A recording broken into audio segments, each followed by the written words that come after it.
Kaya ang magkaroon ng ganitong klaseng motor ay big achievements na rin talaga. Kaya naman at some point ng buhay mo nangarap ka talaga na balang araw mabibili mo rin ang dream bike mo. Pero ang tanong, ready ka na ba talaga? Kaya mo na bang dalhin ang mabigat at malakas na motor? Kaya bilang guide, ginawa ko ang video na to nang sa ganon malaman nyo kung ano-ano ba ang dapat nyong i-expect sa isang big bike.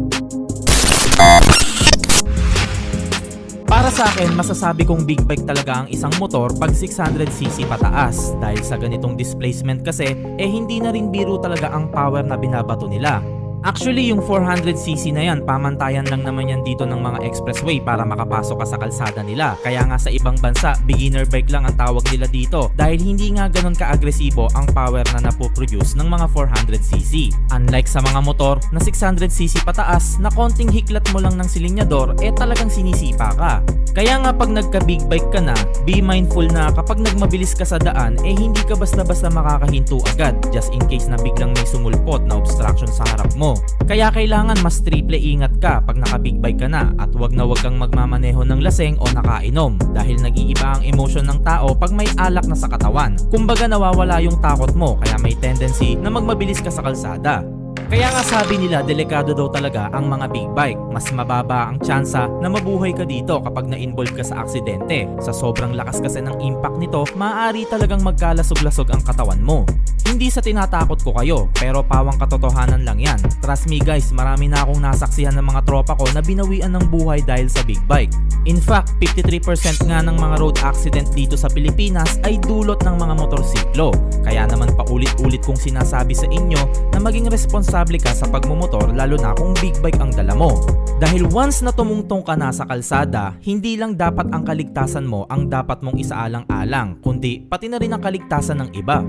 Natural na nga lang sa mga big bike na malaki ang kanilang makina, tapos malaki din ang kanilang mga gulong at matataba naman ang kanilang mga kadena. Kaya ang resulta, mas naging mabigat tuloy ang timbang nila. Syempre dahil kasi yan sa mga ekstrang bakal na nadagdag dito, kaya kung i-compare natin ito sa isang typical na motorsiklo, mas mahirap itong dalhin. Kaya kung nagbabalak kang bumili ng big bike, mas mainam kung meron ka ding malakas na legs para just in case na ma-outbalance ka, mabubuhat mo ito at mapipigilan sa pagtaob. Maswerte na nga lang din ako dahil nung kabataan ko naging atleta din ako kaya hindi masyadong naging challenging ang pagdadala ko sa mga big bike.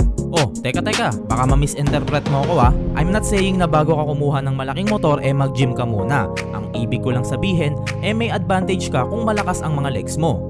Kasi yung iba nadadaan naman sa skills at experience. Syempre sa katagalan matatanggap din naman ng katawan mo ang timbang ng iyong big bike. And also kailangan mo lang din i-take note na mas madali i-balanse ang big bike pag may velocity ito. Kasi kung mapapansin mo mas nagiging mabigat siya kapag mabagal ang takbo mo. Kaya nga ako imbis na itulak ito, sineset ko lang siya sa first gear at pinipitawan ko ng konti yung clutch para umandar siya. Kumbaga pinapabuhat ko sa big bike ko yung sarili niyang timbang. Kalimitan sa mga big bike mataas ang seat height. Yes guys, normally sa ating mga Pinoy kasi nag-a-average lang sa 5 feet ang taas. Kaya naman pag sumampa ka na sa motor mo, asahan mo na nakatingkayad ka talaga dito. Kaya pag ganyan ang dapat mong iwasan yung tumigil o huminto sa hindi patag na daan. Like kung pababa yung semento, maaari kasing magbago yung reach ng paa mo. Kaya ang tendency, magugulat ka. At sa puntong yon, marirealize mo na hindi mo na pala abot yung sahig. Kaya sa kasamaang palad, madadrop mo talaga ang motor mo. May mga technique naman dyan kung sakaling short-legged ka, katulad ng one leg down o di kaya ibaba mo yung side stand tuwing hihinto ka. Alam ko naman na madiskarte tayong mga Pinoy kaya makakadiscover ka din ng sarili mong technique kung paano bumamadadala yung motor mo. Ika nga nila, practice makes perfect, di ba? Pero guys, may exception naman dyan. Kung sakaling cruiser bike talaga ang pinili mo, ligtas ka dahil likas na mabababa talaga ang seat height ng ganitong motor. Sa pang bagay na dapat mong i-consider sa pagkakaroon ng isang big bike ay ang budget mo. Yes guys, dahil compare sa ordinaryong motor, higit na mas mahal ang mga spare parts nito. Tulad na lang ng kanyang mga gulong na kung bibili ka ng bagong set ay nasa 20k na agad. Tapos yung kadena pa lang nito ay nasa 6k na. Samantalang ang sprocket set naman niya ay nasa around 8,000 to 10,000 depende sa seller mo. Tapos naman yung kanyang oil, 4 liters na agad yan. Liqui moly nga pala ang binibili ko. Bali nasa 600 pesos na agad ito. Kaya kung pagsasama-samahin natin yung 4 na litro ay nasa 2,400 plus na kagad yung magagastos ko. At syempre mas mahal din ang labor ng isang big bike dahil malaki ang engine nito.